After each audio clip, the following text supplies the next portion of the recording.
Everybody, today's talk is about the thyroid and blood sugar connection. Basically, we're going to take a deep dive into all of this with actionable nutrition tips that are sustainable and pretty basic, actually. So we need to go through these things because basically it's hard to fix one thing without fixing another. Everything goes together and everything affects the other. So we need to figure out how that connection works. So I'm going to talk through about 5 things today. And to help you understand, if there are any questions, just comment below. Make sure you let me know, and I will get back to it as soon as I see it. So let's talk first about why this is so important. The thyroid regulates your metabolism, including how you utilize the glucose that you get from your foods that you're eating. So first of all, thyroid hormones work like this. Our body is told to make, our thyroid gland is told to make thyroid hormone based on what our brain tells it to do. Then we get 2 forms of thyroid hormone. There's T4 that needs to be converted into the more active form called T3. So this conversion helps you to carbohydrate or to metabolize your carbohydrates, okay? So that is why that is so important. We also have a couple other thyroid hormones, T2 and T1, but we're talking primarily about T4 and T3 for these purposes, okay? So when you have a good amount of T3, you are going to increase your rate at which you're going to utilize your glucose that's absorbed into your muscle tissue, your fat tissue, and it's going to enhance your body's ability to handle insulin at the cellular level and for the action of the insulin to be more effective and be more sensitive to how your body handles the glucose.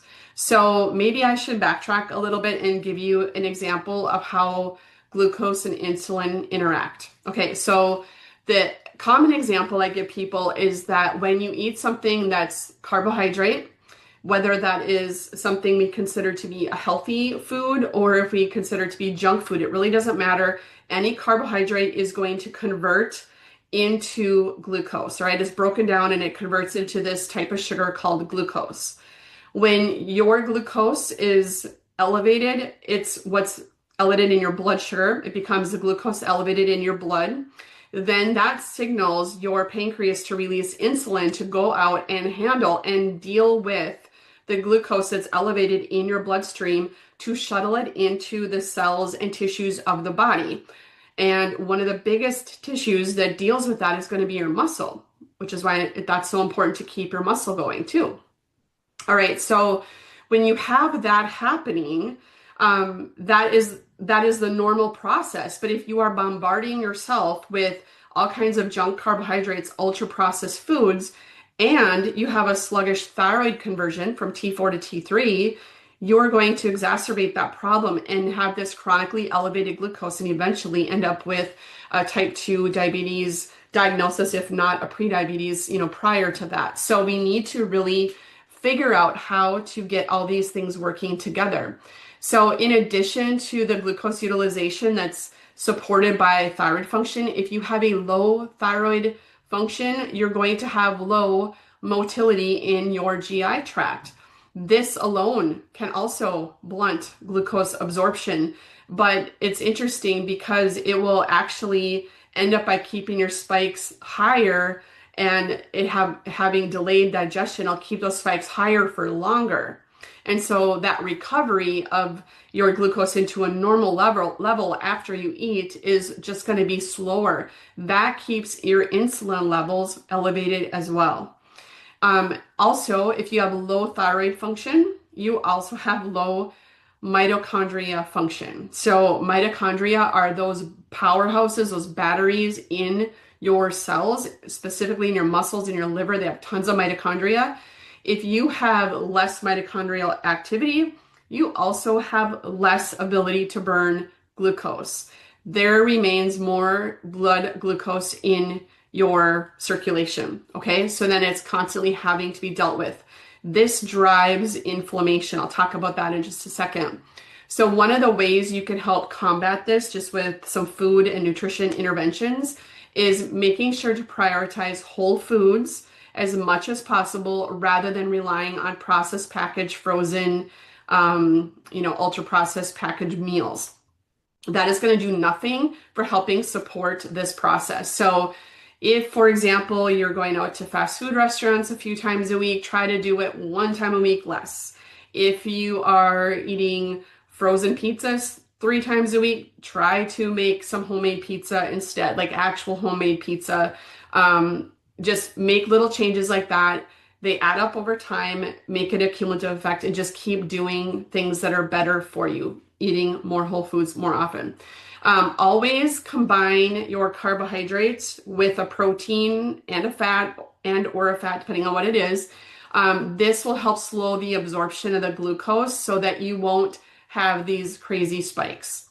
And then, especially if you have a sluggish thyroid or if you're on thyroid medications but you don't quite feel right or don't feel really balanced yet, you need to avoid prolonged time between each meal. You need to avoid long intermittent fasting and maybe avoid extreme restrictive diets. That's usually gets people into more trouble, especially if their thyroid isn't functioning very well and it only exacerbates the problem. People often with thyroid function problems will be desperate for getting into their fat stores, losing weight. It's really a struggle for most people. And so they do extreme things, but those extreme measures do have a cost and it will, I don't know, it'll keep you stuck. So just try to eat whole foods, 3 times a day, breakfast, lunch, and dinner, and that will start the ball rolling in the right direction. I promise, I see it all the time. All right, the second thing we should talk about is the blood sugar swings, okay? Blood sugar swings will stress the thyroid. People with thyroid conditions, and I know this firsthand, seem to have a lot less tolerance to stressors, okay? So they're just not as resilient. And one of the things that is a stress to the body are these blood sugar swings when you're going up and down. All of this stuff with your glucose will absolutely cause more stress to your body. You need to get that figured out so that you're not contributing more stress to your body than you already are dealing with on a day-to-day basis. So these large glucose spikes that cause a large insulin spike increase these inflammatory markers, these proteins in our body called cytokines, and that alone will interfere with your T4 to T3 conversion in your tissues. And then there's something called a reactive hypoglycemia, where you can eat something, again, carbohydrate based, and it'll spike your glucose and then it'll come crashing down really quickly. You might feel symptoms of nausea, you might throw up, you might have headaches or struggle with migraines. And that whole process causes excess cortisol output by your adrenals, which then again doesn't support that production of hormone and does not allow or blocks that conversion of T4 to T3. So that is the name of the game there. You need to dial in the stress. And one of the biggest things you can do, food related, nutrition related, is to make sure your blood sugar is stable. Now, if you kind of sound like that, where maybe some of the symptoms I just mentioned, seem like that resonates with you and you struggle with that, reach out to me, comment reset below, because I have a continuous glucose monitor program where there's all kinds of resources and I can give you the sensors to help you adjust to your needs and also be able to make changes based on your real-time data to drive the change. And it works so well. People are getting really good results, whether it's weight loss, whether it's energy, when we figure out what's actually happening and how you're reacting to different foods. And it's not always the things we think are going to be causing the issues that cause the issues. A lot of times healthy foods can be an issue for certain people. Even non-food things can affect your glucose levels. And if you don't know, that might be the hidden link. That might be the missing thing that's going on that could help drive the changes and help you improve the symptoms that you're frustrated with. So comment reset below and I'll get you that information, and people are having amazing results with it. So let me know. All right, so some interventions for avoiding these blood sugar swings are: when you wake up in the morning, make sure you eat within 30 minutes to an hour a nice balanced breakfast. Even if you say, I'm not a breakfast person, if you're struggling with some of the things I'm talking about, you need to start to be a breakfast person, at least for a time. Get yourself balanced out. you need to prioritize the protein, and then you need to have a good healthy fat with it and a good healthy carb with it as well to help balance things out. The idea is to help you bridge the gap between breakfast and the next time you eat, roughly, 4 or 5 hours, whatever later, to have a nice breakfast around noon, or I'm sorry, a nice lunch around noon, and then you eat again, right? You want to give yourself a nice steady dose of food, including proteins, fats, and carbs during those times to help you level out your blood sugar. That will decrease the inflammation in your body. It will decrease the cortisol output, and it'll help you feel and function so much better. So then when you're eating carbs, really try to focus on carbohydrates that are slow. Think of carbohydrates as either slow or fast, meaning the slow carbs where it's going to minimize a glucose spike because it takes longer to digest, break down, absorb, and then they're a lot more full of nutrients, a lot more nutrient dense. Whereas fast carbs, it spikes your blood sugar quick, it comes crashing down pretty quick, really doesn't contribute to your nutrient needs at all. So think of those things as like pastries and sugary coffees and sodas and things like that. Okay, so those are not going to be supportive of actually, giving your body fiber, giving your body nutrients, things like that. The slow carbs have the fiber, they have the nutrients that will help, help you with digestion, help you have stable blood sugars and less stress on your body and thyroid. All right, so the third thing to discuss today about blood sugar and thyroid is the insulin resistance when you have a thyroid problem, okay? So the thyroid problem could just be straight up hypothyroidism. It could be hypothyroidism due to an autoimmune process called Hashimoto's. But basically what we're saying is that you have a low functioning thyroid. Even if you haven't been diagnosed with things and you have the classic signs and symptoms, and if you have not gotten the actual full lab, I know some people think they're getting the full thyroid panel, but they're not. I see it all the time. If you would like access to a full thyroid panel, comment panel below and I can give you a link and you can order your own for once and for all and get all the information about what your thyroid is actually doing, and that will help you determine what your next steps are. So, like I said, comment panel if you would like to get that information once and for all. So basically, if you have low functioning thyroid, it's going and like low T3, which is that active thyroid hormone. If you have low levels of that, you're going to have low activity in the little proteins that deliver glucose into the tissues of the muscle tissue in particular. This impairs your glucose uptake and then it keeps your blood sugar levels high for too long. That makes you have to have higher insulin levels. And that process over time, where it's high glucose and high insulin, and high glucose and high insulin, and it's always hovering up here, you are going to have and develop insulin resistance. And I see with the thyroid patients that I work with on a regular basis, I would say it's safe to say probably 85 to 90%, maybe 95% of people who have impaired thyroid function have some level of insulin resistance or at minimum blood sugar dysregulation where things are kind of all over the board. All right, so again, comment reset if you want to figure that out with real-time data that is specific to you. Comment reset and I can get you that information. So when you have an elevated thyroid stimulating hormone level, that is indicating that you also probably have some insulin resistance. And those markers are going to be looking like fasting glucose, fasting A1C, fasting insulin. There's some other markers too that are not really standard, but those are numbers that you can actually access and to see what's really going on inside your body when it comes to handling glucose. When you have weight gain from this, it usually centers in the abdomen. And if you are a female going through hormonal changes, then we got a double whammy where visceral fat likes to hang around with the belly.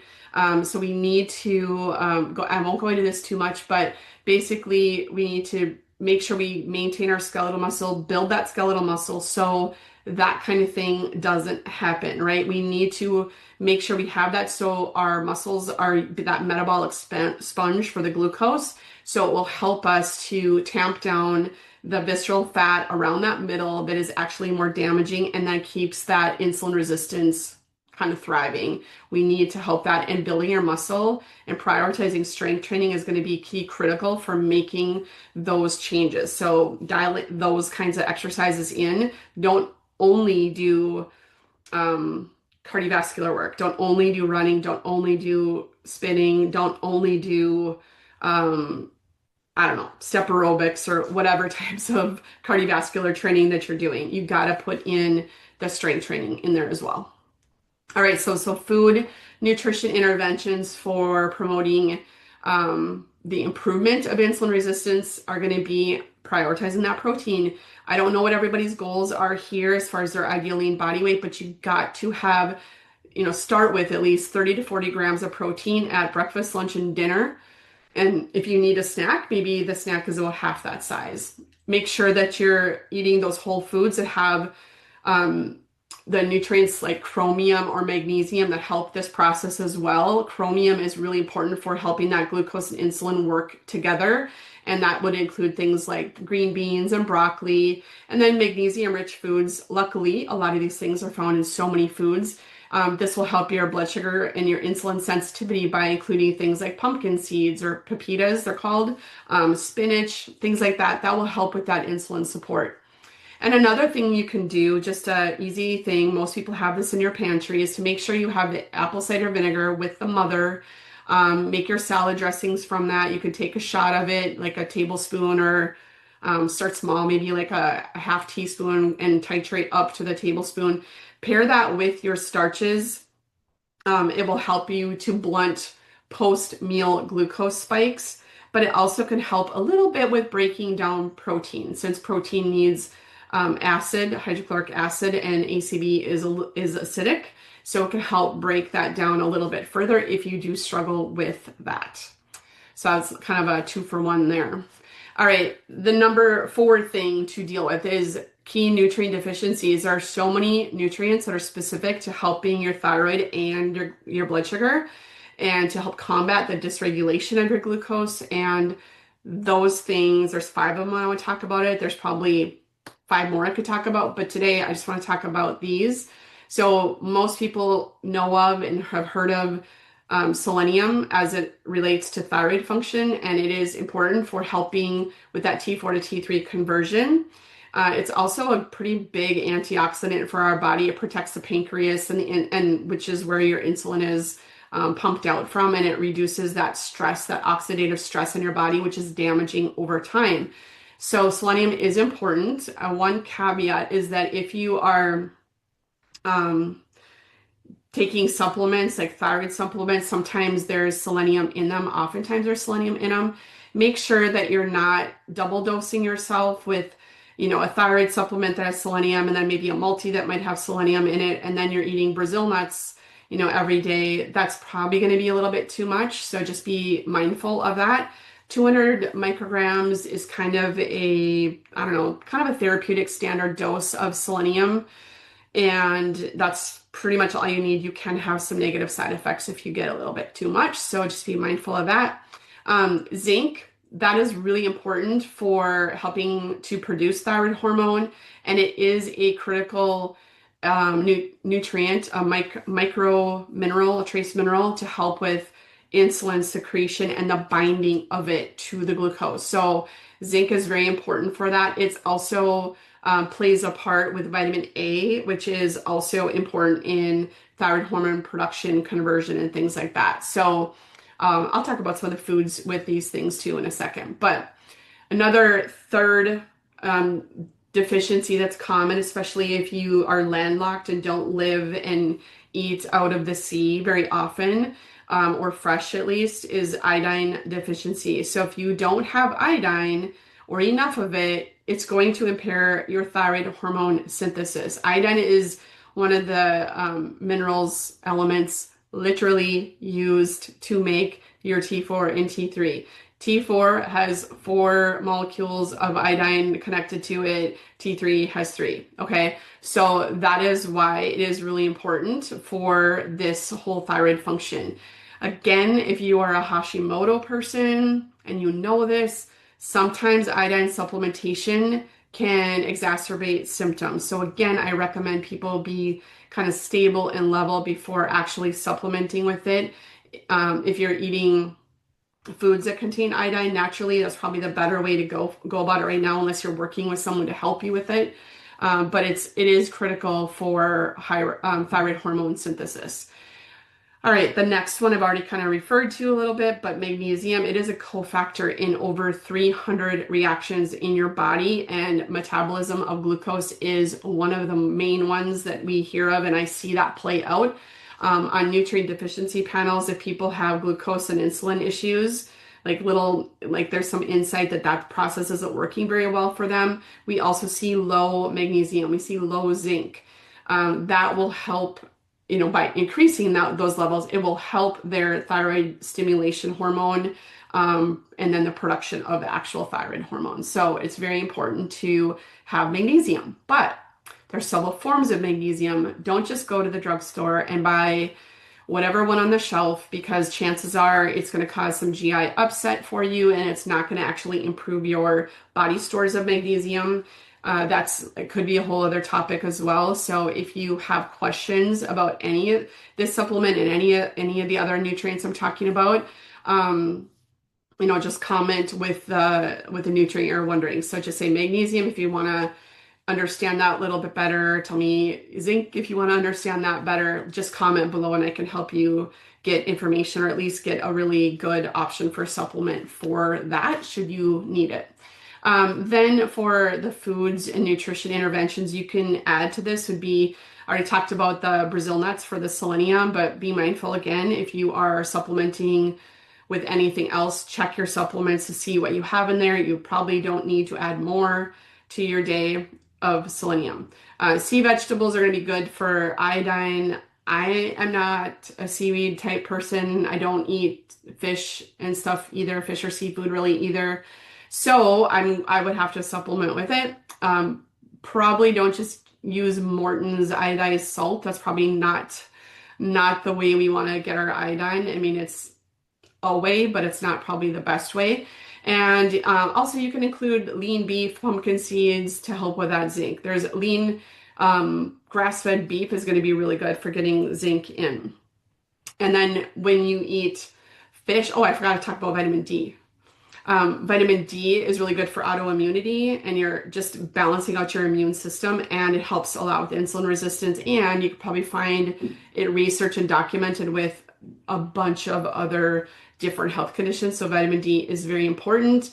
So many people are deficient. I've even seen people, I used to think that it was people more in the northern latitudes that were just low in vitamin D just because of the sun availability. But I am working with people who are on the southern area of the United States, and they also have deficient vitamin D. So I think it goes to the fact that we're inside so much more than maybe our ancestors were, and we're also using sunscreens blocking out that sun, and our skin is not uptaking that D from the sun and doing what it does, right? It doesn't do the magic on us if we're not outside or if we block the sun from our skin. So we need to supplement with that sometimes, depending on your situation.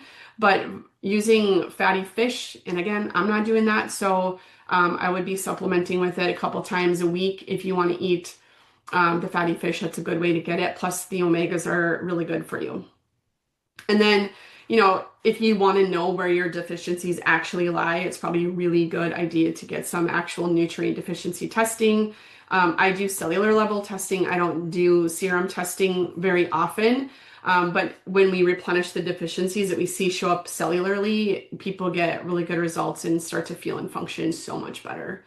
All right, so the last thing today to talk about is this whole stress response. I alluded to it earlier, but stress creates this vicious cycle between blood sugar and thyroid dysfunction. If you have chronic stress in your life, and most people do, we have elevated cortisol. This suppresses the output from your brain to your thyroid gland, and it just lowers your overall thyroid hormone levels, right? It just lowers it when you have this chronic stress. And oftentimes we see where people have like a stressful period of their life, like a couple of years of just chronic stress that's outside of just normal day-to-day things. And all of a sudden they crash and they get diagnosed with an autoimmune condition. They get put on thyroid medications.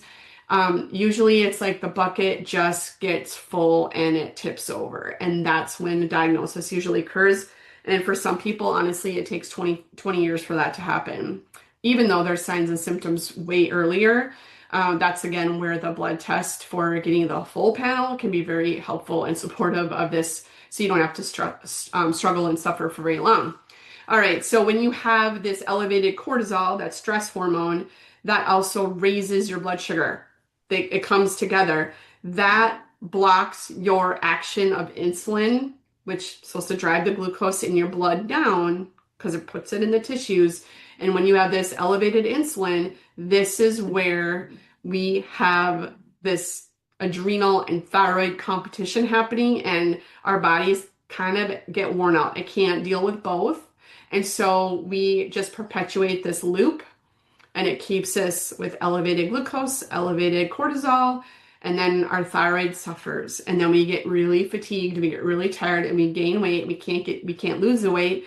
And we get depressed, right? We just get so frustrated and depressed, and we get hopeless. We just start to feel hopeless, and it is a vicious cycle. You got to be able to jump off that hamster wheel and start doing something to stop the cycle where you can. Sometimes we can't control some of the stress in our life.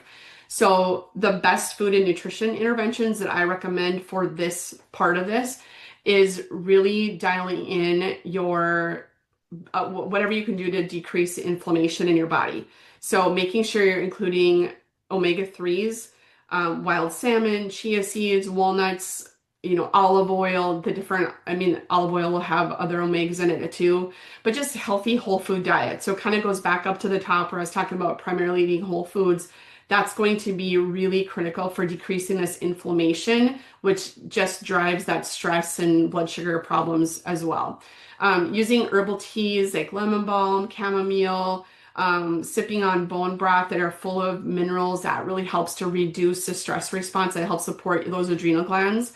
And by planning those meals around that proteins, fats, and fiber, that is going to minimize your blood sugar dips and spikes, and it's going to keep the cortisol response a little bit more level, and it will just help contribute to everything improving that inflammation, that stress response, and then your thyroid function. So one of the easiest things to take away from this is to just, as far as like the eating goes, is just don't eat a naked carb. No naked carbs, meaning don't ever just eat like a bowl of crackers or a box of crackers or whatever. Just you got to have something paired, a carb paired with a protein, and oftentimes fat comes along with it, but it's got to be paired. It cannot be alone. That will help right there minimize any spikes and dips in your blood sugar and will help you level out with everything.